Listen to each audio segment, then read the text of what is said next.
25 বছরের জন্য 7টি স্টেডিয়াম বরাদ্দ পেল ফুটবল ফেডারেশন। সিলেট, রাজশাহী, নীলফামারী, গাজীপুর, মুন্সিগঞ্জ, নোয়াখালী ও কক্সবাজার স্টেডিয়াম নিয়ে বাফুফেকে চিঠি দিয়েছে সরকার। এদিকে ঢাকার কিংস অ্যারেনায় হতে পারে নেপালের হোম ম্যাচ। ফয়জুল ইসলামের রিপোর্ট।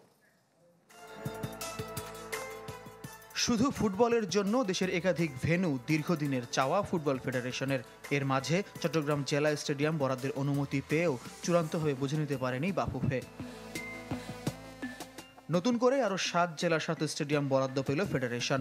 সিলেট, রাজশাহী, নীলফামারী, গাজীপুর, মুন্সিগঞ্জ, নোয়াখালী ও কক্সবাজার স্টেডিয়াম ফুটবল ফেডারেশনকে ব্যবহারের অনুমতি দিতে রাজি সরকার। এরই মধ্যে নিশ্চিতকরণ চিঠি বাফুফেকে দিয়েছে জাতীয় ক্রীড়া পরিষদ। ফিফার অর্থায়ন পেতে 25 বছরের লিজ দরকার। 7টি ভেন্যুই সিকি শতাব্দীর জন্য পাচ্ছে বাফুফে। বরাদ্দ নিশ্চিতকরণের পরবর্তী প্রক্রিয়া দুপক্ষের চুক্তি সই। ফেডারেশনকে চুক্তিপত্র তৈরি করতে বলেছে ক্রীড়া পরিষদ।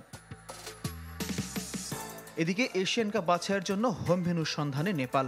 দেশটির রাজনৈতিক পরিস্থিতি এবং দশরথ স্টেডিয়াম ম্যাচের অনুপযোগী থাকায় অক্টোবরে এশিয়ান কাপ বাছাইয়ে ভিয়েতনামের সাথে অ্যাওয়ে এবং হোম দুটি ম্যাচই ভিয়েতনামে গিয়ে খেলবে হিমালয়ের দেশটি।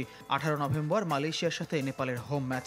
সেই ম্যাচের ভেন্যুর জন্য বসুন্ধরা কিংস নিয়ে ভাবছে অল নেপাল ফুটবল অ্যাসোসিয়েশন। এরই মধ্যে ক্লাব কর্তৃপক্ষের সাথে মৌখিক আলোচনা হয়েছে আনফার।